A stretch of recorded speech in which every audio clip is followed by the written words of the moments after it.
আপনার সাহস তো কম না? আপনি আসছেন আসছেন আবার ছোপার উপরে বইছেন। হ্যাঁ, মানুষ তো সোপাই বয় না, নিচে বয়। কথা বলেন কেন? ওঠেন। বড় বউ গায়ে হাত তুলবা না কিন্তু। বাবা রে বাবা, ফকিন্নির বাচ্চা আবার মুখে মুখে তর্ক করে। ভাবি, এই, তুমি কিন্তু আমার মেয়ের মতো। আমি পারলে তোমার গায়েও কিন্তু হাত তুলতে পারি। তুমি আমার মেয়ের গায়ে হাত তুলো কেন? মেয়ের মতো মেয়ে না। এই ফকিন্নির বাচ্চা, তোর আম্মু এই বাসায় আসছে কেন? ও, নালিশ দেওয়ার জন্য ফোন দিয়ে আনছো? হ্যাঁ, নালিশ দিতেছো? নালিশ না একদম। তোমার তো সাহস কম না, তুমি আমার মেয়ের গায়ে হাত তুলছো। আপনার মেয়ের গায়ে তুলছি, এখন বাড়াবাড়ি করলে না আপনার গায়ে তুলবো। আপনি সাহসের কি দেখছেন? হ্যাঁ, আপনি যে বাসায় আসছেন আমাদের অনুমতি নিছেন এ বাসায় আসার জন্য? তুমি কে যে তোমার অনুমতি নিতে হবে? আমি কে মানে? আমি এই বাড়ির মেজ বউ। আর ও এই বাড়ির বউ। ও এই বাড়ির বউ। ওকে যে বিয়ে দিছেন এ বাসায়, যখন ওরে পাঠায় দিছেন তখন কি পাঠানোর সময় 2 টাকার জিনিস দিছেন? এখন আর কে আসলো? মনে হয় আম্মু আসছে। এত কইরা কি লেগে ফোন দিছস? আম্মু ভেতরে চলো, এখানে বললে সমস্যা আছে। আম্মু বসো এখানে। বল, কি বলবি? এমন জায়গায় আম্মু বিয়ে দিছো, কি বলবো আর তোমার। দিন রাত প্রচুর অত্যাচার করে আমার উপরে, ঠিক মতো খাইতেও দেয় না। আর যখন যা হুকুম করে তা না পালন করলে আমার মুখ পুরো মারধর করে। অত্যাচার করে তোরে? এই বয়সে তো তোর শ্বশুর আর তোর 2 জাল, এরা তো অনেক ভালো। আম্মু শ্বশুরটা ভালো, 2টা জাল যে শয়তানের হাড্ডি পুরা। যখন যা বলে তা না করলেই সুরায় যায়। আর পানিও তুইলা নিয়ে খায় না, আমারে মনে করো হুকুম করে, তারপর আমার এনে দিতে হয়। কি বলো সেগুলা? তোর শ্বশুরের দেখলাম তো মনে হয় ভালোই, ওনার কাছে বল।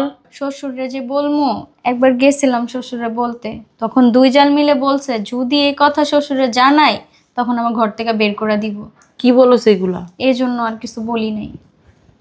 তোর জালের দেখে তো মনে হয় না। আম্মু তুমি এক কাজ করো, আমারে নিয়ে যাও, আমি এখানে আর থাকবো না। ওরা ঠিক মতো আমারে খাইতেও দেয় না, বাসি পচা যদি থাকে তৈলে খাইতে দেয়, নইলে নাই। আমার 2টা জাল যখন মানে যা মুখ দিয়ে আসে, ওকিন্নি ফকিন্নি ছোট লোক যা আসে তাই বলে, আমি কিচ্ছুই বলতে পারি না। তো শ্বশুরে শোনে না এগুলা? শ্বশুরে শুনবো কিভাবে? সে তো সারাক্ষণ ব্যবসা নিয়ে ব্যস্ত থাকে। তো জামাইরে বল ফোন দিয়া। ও থাকে প্রবাসে, ওরে কে আমি এগুলা দিয়ে যদি প্রেশার দিই সারাক্ষণ তো আমারই নিয়ে তারপর পড়ে থাকবো। তাও ঠিক কইছস, প্রবাসে অনেক কষ্ট করে। আমার ভাল লাগতেছে না আম্মু ওদের জ্বালাচ্ছে। আপনি এখানে? সমস্যা কি? সমস্যা কি মানে? আপনার সাহস তো কম না? আপনি আসছেন আসছেন আবার ছোপার উপরে বইছেন। হ্যাঁ, মানুষ তো সোপাই বয় না, নিচে বয়। কথা বলেন কেন? ওঠেন। বড় বউ গায়ে হাত তুলবা না কিন্তু। বাবা রে বাবা, ফকিন্নির বাচ্চা আবার মুখে মুখে তর্ক করে। ভাবি, এই, তুমি কিন্তু আমার মেয়ের মতো। আমি পারলে তোমার গায়েও কিন্তু হাত তুলতে পারি। তুমি আমার মেয়ের গায়ে হাত তুলো কেন? মেয়ের মতো মেয়ে না। এই ফকিন্নির বাচ্চা, তোর আম্মু এই বাসায় আসছে কেন? ও, নালিশ দেওয়ার জন্য ফোন দিয়ে আনছো? হ্যাঁ, নালিশ দিতেছো? নালিশ না একদম। তোমার তো সাহস কম না, তুমি আমার মেয়ের গায়ে হাত তুলছো। আপনার মেয়ের গায়ে তুলছি, এখন বাড়াবাড়ি করলে না আপনার গায়ে তুলবো। আপনি সাহসের কি দেখছেন? হ্যাঁ, আপনি যে বাসায় আসছেন আমাদের অনুমতি নিছেন এ বাসায় আসার জন্য? তুমি কে যে তোমার অনুমতি নিতে হবে? আমি কে মানে? আমি এই বাড়ির মেজ বউ। আর ও এই বাড়ির বউ। ও এই বাড়ির বউ।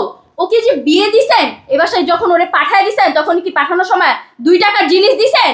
দিনে তো তোমার সমস্যা কি? তোমার তো কোনো সমস্যার কথা না। মুখে মুখে তর্ক করবেন না। ফকিন্নির বাচ্চা গোবর মুখে মুখে ভাবি, আমাকে যা বলেন বলেন, আমার মাকে একটা কথাও বলবেন না। বাবা রে বাবা, কে তোমার মা কি স্বর্গ থেকে নাইমে আসা পড়ে নাকি? আমরা স্বর্গ থেকে নেমে আসি? মনে হচ্ছে তোমরা 2 জনের এই মাত্র স্বর্গ থেকে নেমে আসছো। মুখ সামলায় কথাবার্তা বলবেন, বুঝতে পারছেন? আরে তোমার মারে দেখে কি তোমার সাহস বেড়ে গেছে? এই মেয়ে, তুমি ওরে মারতাছো কেন? এবার তোর গায়ে হাত তুলছি, বেশি বাড়াবাড়ি করো না আপনার গায়ে। এই কি ব্যাপার? আসসালামু আলাইকুম। ওয়ালাইকুম আসসালাম। ভালো আছেন আপনি? জি, আপনি ভালো আছেন? তোমার গায়ে হাত দিলা কেন? বেয়াই, গায়ে হাত দিলা কেন? বেয়াই, আমি একটা কথা বলি। এই আমার কথার উত্তর দাও না কেন? ওর গায়ে হাত দিলা কেন? আব্বা বুঝতে পারেন না। চুপ। তোমার জিজ্ঞেস করছি? হ্যাঁ, চোরের সাপোর্ট চোরেই করে, চোরে চোরে খালাতো ভাই নাকি? বেয়াই, এর গায়ে হাত দিছো কেন? আপনি একটু থামেন, 1 মিনিট। এর গায়ে হাত দিছো কেন? উনি আগে আমার গায়ে হাত তুলছে, তার জন্য আসছি। তোমার গায়ে সে হাত দিতে পারে না এবং দেয় নাই, এটাই সত্যি। তারপরেও যদি তোমার গায়ে হাত সে দিয়েও থাকে, তুমি তার মেয়ের বয়সী।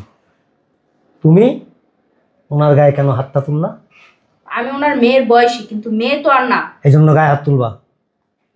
এই জন্য গায়ে হাত তুলবা? তুমি তো আমার গায়ে হাত তুলতে পারবা। উনি মুরব্বী হয়ে কেন গায়ে হাত তুলবে আপা বলেন? ভাবি, আপনারা কেন মিথ্যা কথা বলেন? আমার মা তো আপনাদের মারে নাই, আপনারাই তো আমার মাকে মারতে আসছেন।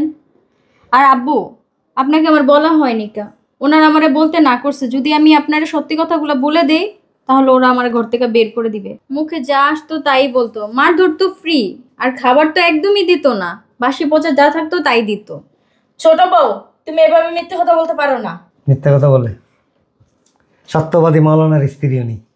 বেয়াই, হ্যাঁ, আমার সামনে আমার মেয়ের কয়বার গায়ে হাত তুলছে, আর আমি না থাকলে যেন না জানি কি করে। আমি দেখছি, আমি এখান থেকে দেখছি। আমি ভাবছিলাম যে হয়তো অল্পর মধ্যে শেষ হয়ে যাবো, চলে যেতে নিছিলাম। তারপর দেখলাম যে না, মাত্রাটা শুধু বাড়তেই আছে। আর এই যে উনি তো পাকিস্তানি জিরা, উনি সব তরকারির মধ্যেই আছে, গন্ধ নাই। আব্বা, আমরা কোন বংশের মেয়ে? হ্যাঁ, আমাদের বংশের সাথে আপনি ওর বংশ মিলাইতেইছেন। না, ওই লোকটা ফকিন্নির বংশে, আর আমরা জজবুসের। ডাব্লিউ জজবুস আছে না, ডাব্লিউ জজবুসের বংশধর তোমরা। আব্বা, আমি বাড়ির বড় বউ, হ্যাঁ। আমার একটা কর্তব্য আছে। হ্যাঁ অবশ্যই, এক কাজ করো, বড় বউ যখন, হাতটা এরকম করে এই চুরি বেঁধে রাখছো কেন? চাষকে একটা থাপড় দাও, আমার দাও। আমরা মুরব্বীকে সম্মান করি। হ্যাঁ, সম্মান যে করো এটার প্রমাণ তো এখনই পাইলাম। ওই যে একজন, উনি মুরব্বীকে সম্মান করে, আর উনাকে আমি মেয়ের দিলাম। উনি কি বললো? যে ওনার মেয়ের মতো আমি, ওনার মেয়ে না। এটাই তো সব। আমিও তো বাবার মতো, আমি বাবা না। তা আমাকে একটা চর দাও। শোনেন আব্বা, এই ফকিন্নির বাচ্চা আছে না, আমার মা হওয়ার যোগ্যতা রাখে না, বুঝতে পারছেন? যোগ্যতা রাখবে কোত্থেকা? তোমার মায়ের হলো 4টা ঠ্যাং, আর ওনার হলো 2টা। তোমার মায়ের সব কিছু ডাবল ডাবল, যেমন চোখ, কান, নাক, আরো অনেক কিছু আছে যেগুলি আর আমি বলতে চাই না, ওগুলি সব ডবল ডবল, বুঝো নাই? এই জন্য তোমার মায়ের সাথে ওনার তুলনা করা যায় না। আমিও বলে রাখতেছি, সাপ সাপ শুনে রাখো, এই বাড়িতে থাকতে হইলে গরিব গরিব না, এই গরিব বইয়ের কথা শুনেই ওর সিদ্ধান্ত অনুযায়ী তোমাদেরকে চলতে হবে। যদি পারো থাকবা, তা না হইলে আমার বাড়ির থেকে বের হয়ে যাবা। আর শোনো, তোমাদেরকে বলে দেই, তোমরা তোমাদের স্বামীকে ফোন দিয়ে বলবা যে কোথায় রাখবে, কিভাবে রাখবে, সেটা একান্তই তোমার এবং তোমাদের স্বামীদের ব্যাপার, আমার কোনো ব্যাপার না। বাড়ি আমার, ঘর আমার, সংসার আমার, আমি যেভাবে বলবো সেভাবেই চলবে। এর বাইরে কোনো কিচ্ছু চলবে না। যাও এখান থেকে। দরকার হইলে না আলাদাই থাকবো, তো এই ফকিন্নির বাচ্চার সাথে এক ছাদের নিচে জীবনও থাকবো না। আবার কি ওর হুকুম মাইনে থাকতে হবে? প্রশ্নই ওঠে না। ছি! প্রশ্ন? বাবা রে বাবা, প্রশ্নটা তো শিখো না অন্তরি, প্রশ্ন বিয়াই। আবার ব্যাঙ্গে, তারপর বিয়া দেব, অসভ্য কোথাকার। আচ্ছা ভাই, তাহলে আমি এখন আসি। হ্যাঁ, চলে যাবেন? জি। থাকেন, খাওয়া দাওয়া করে তারপর না ভাই, কাজ আছে, থাক মা। খাওয়া দাওয়া করে যাও। না রে মা, কাজ আছে, অন্য একদিন আসবো, ঠিক আছে? থাক মা। আচ্ছা আব্বা, আপনি ফ্রেশ হন, আমি খাবারটা নিয়ে আসতেছি। না ঠিক আছে, তোমার সময় আমার খাবার দিও না, আমার একটু চা দাও, এখন আমি একটু পরে খাবো, ঠিক আছে? যাও।